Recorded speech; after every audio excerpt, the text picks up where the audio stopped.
Next on our agenda is new business agenda item 6B, Voting Rights Act media coverage. Without objection, I will ask Voting Rights Act legal counsel Bruce Adelson to present this item. Hearing no objection, please proceed, Mr. Adelson, and it's great to have you back again with us.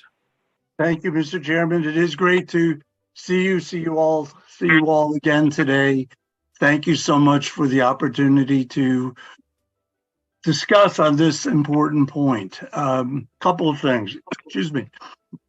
In various aspects of what I do, whether it's teaching, being a lawyer, or the other aspects of my professional life, I see all kinds of information that sometimes is incomplete, or I get questions whether or not the information is accurate. It's not surprisingly that particularly today, with all of the court cases that have been going on, in fact, yesterday with the new court decision about therapeutic abortions, they're just like nonstop court cases. So I have read many different views and opinions about the Supreme Court's Voting Rights Act decision in the past term, in this case called the Allen versus Merrill case. Those are consolidated cases. So there has been some information that I've seen that has been incomplete or inaccurate. So today I wanted to take the opportunity to give a general overview of the Supreme Court case and show you how the actual meaning of the case, the holding of the case, is often very different from what's being portrayed either on social media, online, in other aspects, or in conventional media. And I think that to use the words of the court, I think, are always best. That in this case is basically a status quo case. It really didn't change the existing Voting Rights Act law for the most part. And the main area that it did, I'll talk about, but the court said the heart of these cases is not about what law exists today. It is about the state of Alabama's attempt to remake Section 2 of the Voting Rights Act and remake the court's jurisprudence. That's essentially what this case is all about. There were concerns, excuse me, that the court would overturn Section 2 of the Voting Rights Act or somehow weaken it or alter its composition. The court didn't do that. Alabama put forward a very vigorous defense, which they're currently litigating in the trial court right now to this case. And Alabama raised several arguments about proposed changes that the court, for example, reversed Thornburg versus Jingles, which, as you know, we talked about 2 years ago, as setting up a three-pronged test, three preconditions to evaluate whether a redistricting plan is discriminatory. Alabama wanted the Supreme Court to throw that case out. The Supreme Court said no. Alabama said that Section 2 of the Voting Rights Act is unconstitutional under the 15th Amendment. Supreme Court said no. Without going through all the arguments, I think that's an important point. And going back to what the court said, the heart of this case is Alabama's attempt to remake Section 2, both court decisions and the language of the statute. Now, let's talk a little bit about what the court did say regarding the Thornburg versus Jingles decision that was about 37 years ago. In that case, with the three preconditions, the court reaffirmed them and held that our holding in Thornburg is reinvigorated. It is still the law of the land. It is still how we investigate these cases.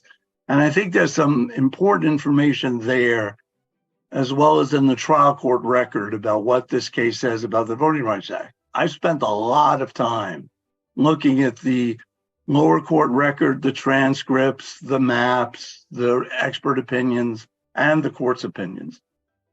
And in that case, the lower court is currently rehearing this case after the Supreme Court kicked it back to them. In that case, the court said, and even the expert of Alabama said, that in the majority of elections, Black preferred candidates lose. In the majority, that's the state's expert.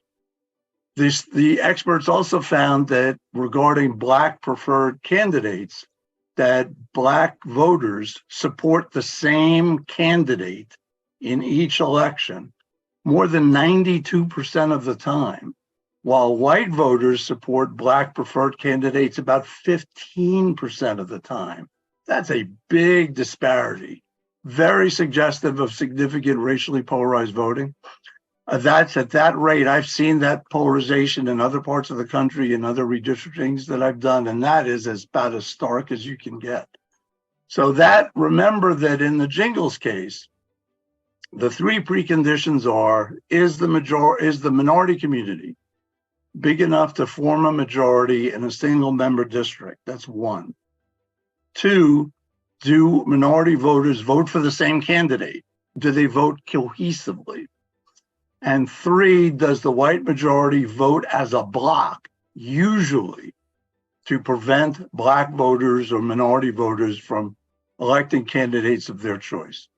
So in the Allen case and in the lower court combined cases, there was overwhelming evidence that Black preferred candidates don't win. And there is significant racially polarized voting. And one thing that struck me that I remember very well in reading the court's opinion on one of the expert reports, one of the experts analyzed 13 elections. As you know, there have been all kinds of elections that have been analyzed in Michigan with your redistricting that Dr. Handley did, and there are other experts that have been retained in the current case. In the Alabama case, there's one particular expert who analyzed 13 dispositive elections. 13. In those elections, Black preferred candidates never won. That means they lost every single election, while white preferred candidates won. Admittedly, math was never my strong suit in high school, but I was pretty good at math in elementary school. That's a pretty stark distinction and says an awful lot. So I think that the importance, the salience of analysis that we've talked about an awful lot was reaffirmed by the Supreme Court in this case. The court did hold that racially polarized voting analysis must be used to reveal whether or not a redistricting plan is discriminatory under the Voting Rights Act. And that's where all these numbers come from, that Black voters lost 13 of 13 elections, that white voters overwhelmingly voted to oppose Black preferred candidates. So that's pretty stark. And as you know, what the analysis revealed in Michigan, and I think that one of the other points that I think was very interesting about this case, the court made some very strong remarks about the use of computer-generated maps in redistricting, that the experts generated literally millions of maps, millions of alternatives. And the state of Alabama said essentially that these maps show that creating an additional district in which Black voters can elect candidates of choice is clear because the maps don't support that. The Supreme Court said, and I highlighted this in the opinion because I think it's really important. Court said, how many maps do we need? How are courts supposed to decide this issue? The court said that the numbers of maps that could be generated in Alabama is at least in the trillions. And they used a word that, frankly, I've never heard before, Googles, which many of you may know or may not know. That means you take the number 1 and put 100 zeros after the 1. So the court is saying you could produce that number of maps, which to me, frankly, is something that is beyond my comprehension. With all of those maps, court said that still doesn't tell us what to decide, how to decide, describing that as this is an answerless question.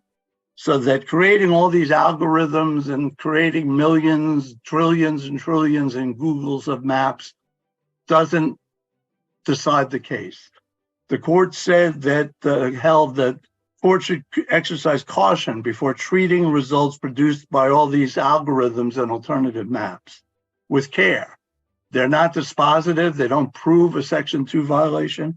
In evaluating this evidence more generally, courts should be attentive to the concerns that the Supreme Court raised in this Allen case. So essentially, the court said Section 2 cannot require courts to judge a contest of computers when there is no reliable way to determine who wins or even where the finish line is. So very strong holding by the court, which it's not something I didn't expect the court to go as far as it did. But I guess when you use trillions of maps and the word Google, when you're talking about large numbers, that speaks to a point of what the court said. The maps aren't going to do it. That there's other proof, racially polarized voting and election analysis that's needed. So I wanted to clarify that this case is basically a status quo case about Section 2. Really doesn't change Section 2. It doesn't overrule Thornburg versus Jingles. It doesn't remove all the tests that we talked about 2 years ago and that you used during mapping. So it is something that as an attorney and as a professor, I take very seriously what information is out there that either my clients, my students, or others are reading. I'm always very concerned if I think the information is incomplete or inaccurate. So that's why it was a pleasure for me to come and talk with you today, and that I had the opportunity to do so. Of course, it is a pleasure to see you all. I don't think I've been to a meeting in 2 years, year and a half. I was trying to remember. I can't remember. But it is a pleasure to see all of you. And Mr. Chair, that's my summary of my general description of the Alabama Supreme Court voting rights case. Thank you, Mr. Adelson. I appreciate it. Commissioner Ede, you have a question. Yes. Thank you for being here today, Bruce. It's always nice to hear from world-class experts such as yourself. I'm wondering if you might be able to comment on how that situation in Alabama compares or contrasts to what we have in Michigan for information purposes. I know you might not be able to get into specifics, but maybe you can speak generally to, similarities or differences between the electorate in both states. Well, I'm not going to make specific comments that are currently being litigated, but what I will say is what I mentioned earlier about the percentages of white voters and black voters supporting black preferred candidates in Michigan. Very stark difference. I will leave it up to you to look at the plethora of information that's out there in Michigan to determine what the difference is. I believe demographically, according to the census, that the black population in Alabama is higher than it is in Michigan. I'm not 100% sure about that, but I am mostly sure that it is higher. So I will defer to the analysis that's out there and to the documents and pleadings that have been filed in the current litigation as well as this Michigan Supreme Court litigations, without getting into specifics, and defer to you, defer to that information, because it frankly, it's all there. And the number that I think is among the most important, 13 elections analyzed in Alabama. Of those 13 elections, black preferred candidates won 0. With all the redistricting that I've done over the last 20 years, it is rare that I've seen something like that.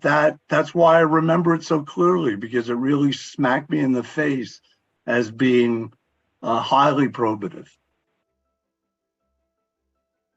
Commissioner Rothorn, you have a comment. I just wanted to say thanks again, Bruce. And if I'm not mistaken, the last time we saw you, baseball had different rules. And so I just wanted to say that sometimes rules do change, but just not on this status. So well, Commissioner Rothorn, I very much appreciate that. You have opened the door for me to say, as we are closing in on the end of baseball season, I am, of course, with being a Yankees fan, having a fair amount of agita about the way the season has gone. However, I will say that I have had the opportunity to go to some ball games this year, and I did make a very quick trip to Michigan to meet with a client earlier this year, and my client surprised me with tickets to a Tigers game. So she knows that I very much enjoyed Comerica Park. It was one of those come in late, leave first light in the morning. So I very much appreciate what you said, and I look forward to perhaps, Mr. Chair, having a meeting where we can talk about the new rules of Major League Baseball. Are there any other comments for Mr. Adelson? I'm sorry you had to suffer through a Tigers game. Commissioner Zatella, do you have a comment? You know, it's the moment. It's the moment. And we had a great time. Thank you. Commissioner Lang, do you have a comment? No comment. Okay, Commissioner Kellum, do you have a comment? Okay, it doesn't No appear to comment. be any other, I'm sorry, I didn't hear you, Commissioner No Kellum. comment, Commissioner Okay, Clark. thank you. Well, we want to thank you very much, Mr. Adelson, and join us anytime. It's always a pleasure to have you with us.